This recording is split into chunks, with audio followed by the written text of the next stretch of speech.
Hello again, YouTube. Jeff O'Lahane, your YouTube reviewer of New Hampshire and New England brews, back for another one.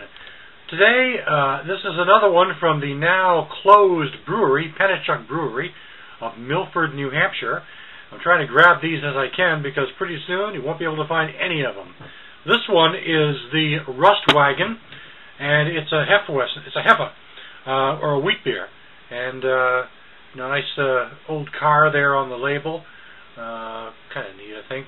Old-looking car from this 650 milliliter or 22 ounce bomber from Pennichuck of Milford, which is a brewery that closed at the end of 2009. So, as I find these beers, I am trying to grab them to review them because this may be the only record you get of these particular brews a few years from now, and it will be no longer available anywhere. I'm using today my Red Hook Brewery glass to pour it into, and although Red Hook is based out of the West Coast, they also have a brewery in New Hampshire. So let's start right off and pop the cap, which is not very exciting. It's just a gold cap. As you can see, a golden cap, nothing on it really that's special. Saw a little bit of smoke coming out of here, kind of a bit of a mist, and when you look into the bottle, though it's difficult to tell on this camera, you can see a bit of carbonation building up at the top. So that's kind of nice. Time to give her a pour. I haven't had this one before. This is the first time I've ever had it, so you are sampling with me for the very first time. I've had some of their other brews, but I've never had this particular one, the Rustwagen. Well, as I pour it out, I notice a nice looking amber, kind of copper pour. Very good clarity.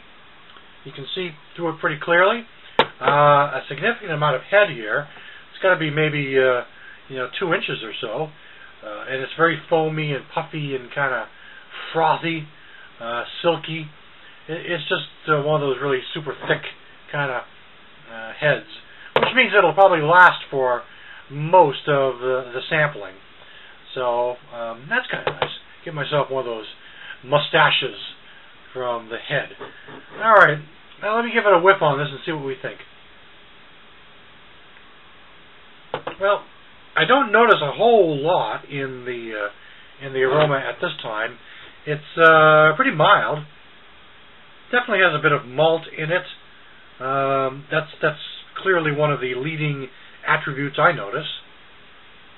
Kind of sweet, sugary, maybe a bit of caramel. So this is meant to be an unfiltered, so I don't really see much in the way of hazy or cloudiness. It's pretty good clarity, so if it's unfiltered, then the clarity is a bit too good for that. But anyway, as the head continues to simmer down, let's give it a taste.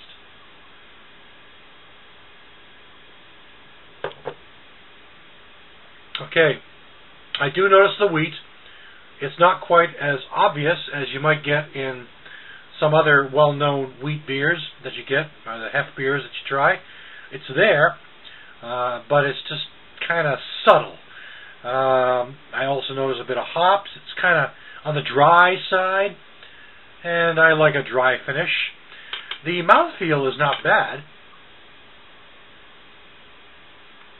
I'd call it about medium level, but there's also a bit of yeast in here. I noticed quite a yeasty flavor on this as well.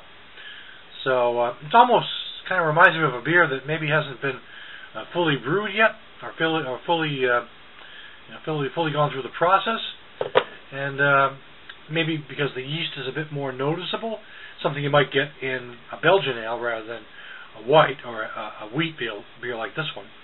But it's not really obnoxious. It's actually not too bad at all.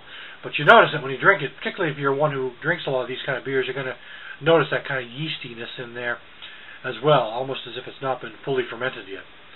So maybe I should have let this bottle sit around the house for a few more weeks before really giving it a shot. Still, it's not a bad beer. I'm not going to give it a bad grade, so I'm going to enjoy the rest of it, and I hope you enjoyed today's review.